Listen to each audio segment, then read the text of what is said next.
Number 6, very quickly, it's food, but it's not the food that we're eating necessarily that's toxic, but it's all the genetic engineering and all the irradiation and all the other things that we're doing to the foods that we're eating, which we are not fully aware of what the implications will be on the biological system.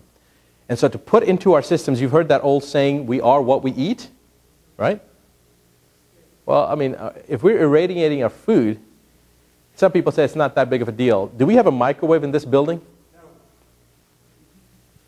Can you tell the audience, Josh, I don't know whether you know this, how long has it been that I have not had a microwave in my own house? Actually, it's more like 6. But I should have had it, not even in my house. We've actually had it pulled out of the wall. When we checked energetically, cancer patients, do you know what the number 1 exposure, negative energetic exposure they had? Microwave. All right? So it's the genetic engineering of the food, what we do to our food, how we manipulate our food, how we irradiate our food, how we prepare our food. That's a huge issue. Number 7, spirituality. Now, I'm not going to spend as much time as I normally do in spirituality because to really get a good effect, you need a bigger group, and you always, it ruffles some feathers, but it actually is, there's a reason that I do that, and I'll tell you, it's, at the last, at a Build a Successful Life, we had people that actually were crying that they had such a release, and we actually videotaped them afterwards when they explained what happened. And it was such a release for them, such a huge difference. But it's a real toxicity.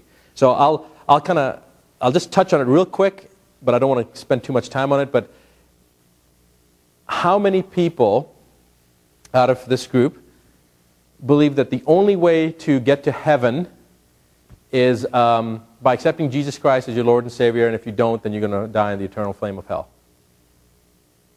3 people, okay? And if you believe in anything else, that no matter what you've done in your life, you're going to, it doesn't matter. Now, I didn't want to get into this because I knew there's a very interesting cascade that we go through, but I'm not going to go into this tonight just because, for interest of time, because this is a good 20 minutes to talk about this part.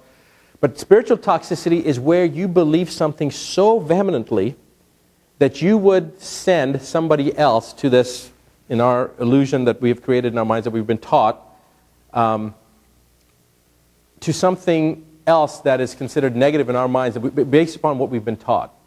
In other words, let me back up for a second because this is difficult. This is trying to do a 20-minute accomplishment in 30 seconds, which you can't do. But here's a supposition. How many of you believe that man is perfect, created perfect, or created imperfect? I'm not talking about Adam or, let's talk about the monotheistic religions. Let's talk about Christianity, Judaism, and Islam. We're not going to talk about Zionism or Buddhism or Hinduism or anything like that. So how many people, the monotheistic religions, Islam, Christianity, and Judaism, do they believe, I assume that everybody in here is either Jewish, Muslim, or Christian? Am I right? Is anybody else that we have represented here? Okay. So how many people believe that man is perfect or imperfect?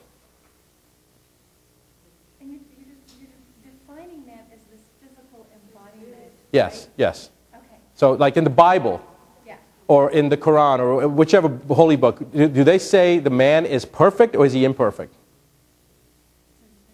He's imperfect. Does anybody disagree with that? In all the holy books, it says man's imperfect. How many people believe that's true? I believe it's true too, because anytime you put man into the equation, or women, don't think it's just men, okay, here. Man or woman, anytime you put us into any environment, we screw it up. We go in there, we destroy the environment, we start doing all these different things, we create imbalances everywhere we go, right? So man pretty much, this is what all the holy books say, this is what we believe, and we have evidence that man screws everything up. So we know that man is imperfect. Now, Samuel Clemens, anybody heard of Samuel Clemens? Mark Twain? Mark Twain said, religion is a man-made institution. If we use what Mark Twain said as our premise, that religion is a man-made institution, and I believe that too, because God never said in any of the holy books, be a Jew, be a Muslim, be a Christian. It always talks about the believers and the non-believers. In all, you read the Torah, you read the Bible, you read the Quran, it always talks about the believers and the non-believers, right? Now, my second major was in theology, so, I'm not going to get into all the details, but I've read the Torah, I don't know how many times, probably 8, 9 times. I've read the Bible 30 sometimes. I don't know how many times I've read the Quran. But this is what all the monotheistic religions believe in, the believers and the non-believers.